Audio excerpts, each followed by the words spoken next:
Ben ritrovati con gli editoriali del canale Dentro la Storia. Come nostra recente abitudine da qualche mese abbiamo deciso di intervallare la programmazione classica con questi video di solito pubblicati alla domenica per approfondire dei temi storici ma anche di attualità. Oggi come tema abbiamo scelto il nazionalismo arabo. Perché? Perché il 23 giugno del 1956, cioè esattamente 68 anni fa, un personaggio, un ex ufficiale di nome Gamal Abdel Nasser, veniva proclamato presidente della giovane Repubblica Egiziana. Chi era Nasser? Era uno degli ufficiali liberi che nel 1952 spodestarono Re Farouk dal suo trono in Egitto e lo costrinsero all'esilio, trasformando quell'Egitto che era emerso dalla seconda guerra mondiale inizialmente come un regno sotto tutela britannica in uno stato moderno, dovrebbe essere anche uno stato plurale ma sappiamo che non è proprio così, e soprattutto uno stato pienamente indipendente e per certi versi anche fautore della cosiddetta terza via, il terzo mondismo. Nasser è una figura ingombrante nella storia medio orientale e condizionante fino ai giorni nostri. Per quale motivo condizionante? Perché con Nasser si vive l'aggiornamento del nazionalismo arabo, quel nazionalismo che era sorto tempo prima col partito Wafd, che scompare dalla scena proprio con l'affermazione di Nasser, un nazionalismo che viene improntato anche con elementi di socialismo, tant'è vero che si parla di panarabismo socialista. Nasser aveva un'idea particolare per quello che riguardava il mondo arabo. Innanzitutto è difficile definire oggi un'universalità compiuta del mondo arabo, perché il mondo arabo, e lo si sapeva già durante la Grande Guerra, lo verificò con mano diretta Thomas Edward Lawrence, il mitologico Lawrence d'Arabia. Quel mondo è un mondo composito ed è un mondo in cui non tutti accettano l'etichetta di arabo.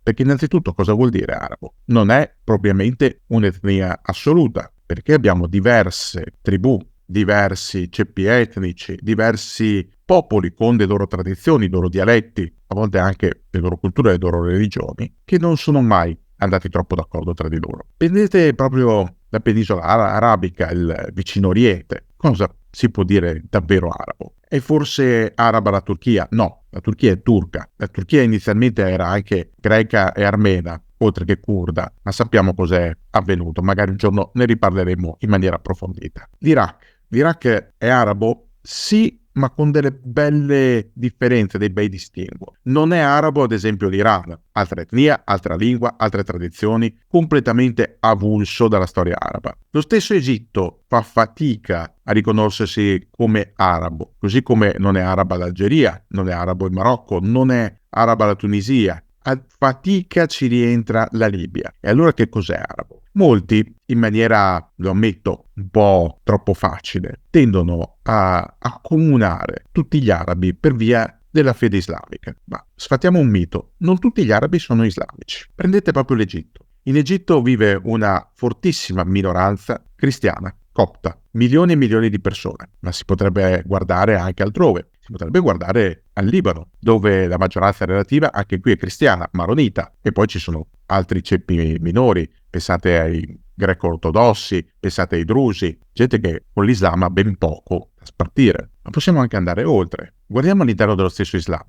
Sapete che esiste il sunnismo, esiste lo sciismo, ma all'interno del sunnismo esistono diverse dottrine. Avete mai sentito parlare del wahhabismo? Il wahhabismo è una dottrina estremamente ortodossa e soprattutto cupa dell'Islam sunnita. È una dottrina che è fortemente permeata all'interno dello Stato dell'Arabia Saudita, perché la dinastia Saud, quella che scacciò gli Hascemiti dai luoghi sacri dell'Islam negli anni 20, è sempre stata protettrice della predicazione wahhabita e nel corso degli anni, credetemi, l'ha anche sponsorizzata. Il mondo arabo è un mondo difficile da comprendere, è un mondo che vede un popolo che non è unico e non è unito, che a volte prova ad unirsi ma resta sempre diviso, ed è anche un popolo che spesso si combatte l'uno con l'altro. Lo sapeva bene Nasser. Nasser ad esempio propose, dopo il fallimento di Suez, la nascita di una Repubblica Araba Unita, RAU, durata pochi anni. Era l'unione abbastanza teorica tra l'Egitto e la Siria, un'unione che venne messa a dura prova non solo da Israele, che alla fine vinse nella guerra dei 6 giorni del 67, ma da una guerra civile, quella nello Yemen. Perché lo Yemen, di cui oggi si sente sempre parlare per i cosiddetti Houthi, per la crisi nel Mar Rosso, gli attacchi alle navi. Lo Yemen è sempre stato un grosso problema. Tanto per dirne una, lo Yemen all'epoca era diviso in due stati, Yemen del nord e Yemen del sud. Erano due Yemen, uno più vicino alle posizioni socialiste, l'altro più arroccato sulle vecchie tradizioni, quelle dei vecchi imam. Nello Yemen la Repubblica Araba Unita era intervenuta in forze a favore di una delle fazioni e dovette ritirarsi. Nello Yemen, in tempi più recenti, si è impantanata proprio l'Arabia Saudita e il suo Vietnam. Non ne esce da lì. Lo Yemen è uno stato arabo, si è unificato negli anni '80, ma non è arabo come altri stati arabi. E questo ci porta alla questione del giorno. Perché il nazionalismo arabo? E quali sono i limiti del nazionalismo arabo? Se noi proviamo a dare un'occhiata ai vari accordi, ai vari appoggi, alle varie alleanze, proprio nella regione, troviamo tanti punti divergenti e pochi punti di raccordo. Volete qualche esempio? Oltre allo Yemen, dove si scontrano gli sciiti appoggiati dall'Iran e il governo appoggiato invece dall'Arabia Saudita, prendete il Libano, quel Libano dove si gioca una partita ormai da mezzo secolo, che vede coinvolti sempre più, da un lato la Siria, chiamata all'epoca dall'allora presidente Suleiman Fragè, e dall'altro l'Iran, che ha appoggiato sempre di più l'ascesa di Hezbollah, il partito di Dio. Ma non solo. Pensate che la politica libanese ha sempre cercato appoggi, ora a Damasco, ora al Cairo, ora ad Amman, quindi non solo al di fuori dell'universo prettamente arabo. Oppure pensate all'Iraq, a quello che il generale William F. Garrison definì il casino dell'Iraq.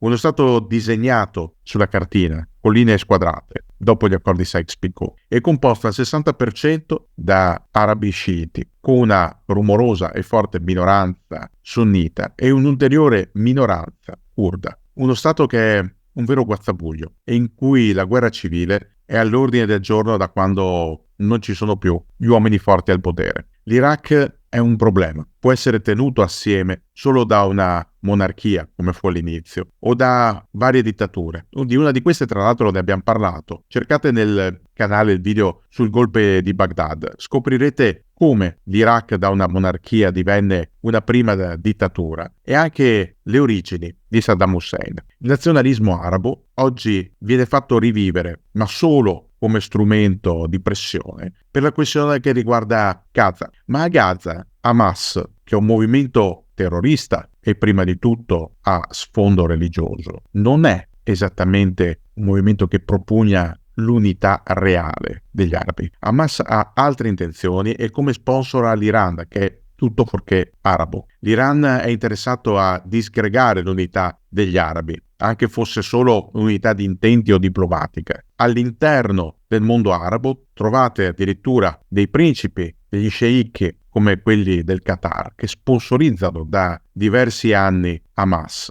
pur essendo gli stessi sceicchi in attrito coi vicini dell'Iran. Questo perché sono politiche convergenti e divergenti allo stesso tempo. Lo so, mi sembra tutto così pazzesco. Di solito siamo abituati a distinguere i conflitti in buoni e cattivi, alleati e nemici. Il Medio Oriente non è così. Il sogno di Nasser, di un nazionalismo arabo di stampo socialista che riuscisse ad abbracciare tutta la zona, creando i presupposti per l'unità araba, è rimasto tale. Viene solo rimestato di quando in quando quel fantasma, il fantasma di Nasser, per ricordare dei momenti critici. Di uno di questi parleremo prossimamente qui nel canale, per spiegarvi quando gli americani per la prima volta sbarcarono in Medio Oriente. E poi il fantasma di Nasser viene rimestato, ma solo come fantoccio, per giustificare delle politiche attuali che in realtà, se il Rais fosse ancora vivo, disconoscerebbe all'istante. Nasser non era stupido, non era nemmeno così amante del rischio da voler sacrificare tutto. Nasser aveva capito che per il benessere della causa araba era necessario mettere da parte le distinzioni, mettere da parte gli antichi litigi per concorrere a un bene comune. Lui stesso aveva dovuto fare buon viso a cattivo gioco per modernizzare l'Egitto. Si era inimicato personaggi molto potenti, a cominciare dalla Fratellanza Musulmana.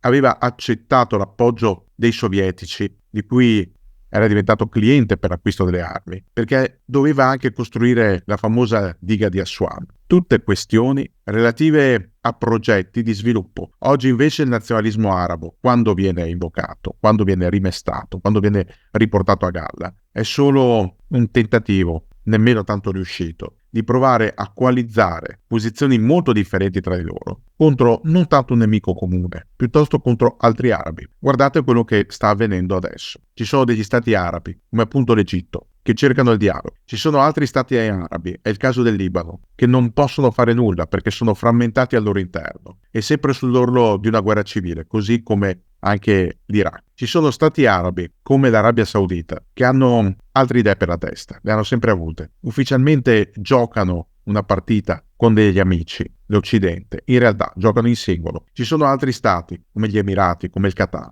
che per questioni, dal lato di alleggerimento della posizione interna, dall'altro per ottenere posizioni dominanti o relativamente dominanti nello scenario del Golfo, accettano di giocare una partita rischiosa, quella di diventare sponsor del terrorismo. E tutto questo a cosa porta? A nulla di buono, perché la frammentazione non è mai una buona notizia quando si cerca di fare causa comune. Dividi e timpera. È un vecchio motto latino, ma sempre molto in voga. Peccato che in questo caso non ci sia una regia dall'alto, palese o occulta, che punti a dividere. Sono gli stessi arabi, o coloro che si definiscono arabi, a dividersi tra loro, in fazioni e in partiti, a seconda delle convenienze, esponendosi poi all'influenza nefasta di altri fattori, di altri protagonisti, si veda la Turchia, si veda l'Iran, che li sfruttano per i propri scopi e per i loro giochi, sempre più pericolosi. Il risultato qual è? Instabilità. E l'instabilità, si sa, non è mai fautore di progresso. Vi lascio dunque con queste riflessioni, vi auguro nuovamente buona domenica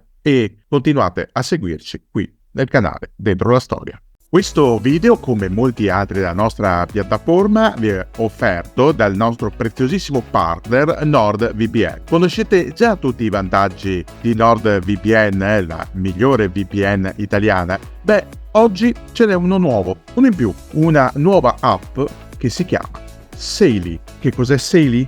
È l'app eSIM per viaggiatori sviluppata esclusivamente da NordVPN per tutti voi. Se sottoscriverete in questo periodo, a partire da oggi fino ad agosto, un piano con NordVPN, potrete avere fino a 20 GB gratis da usare su Saily in base alle vostre esigenze e al piano appunto acquistato.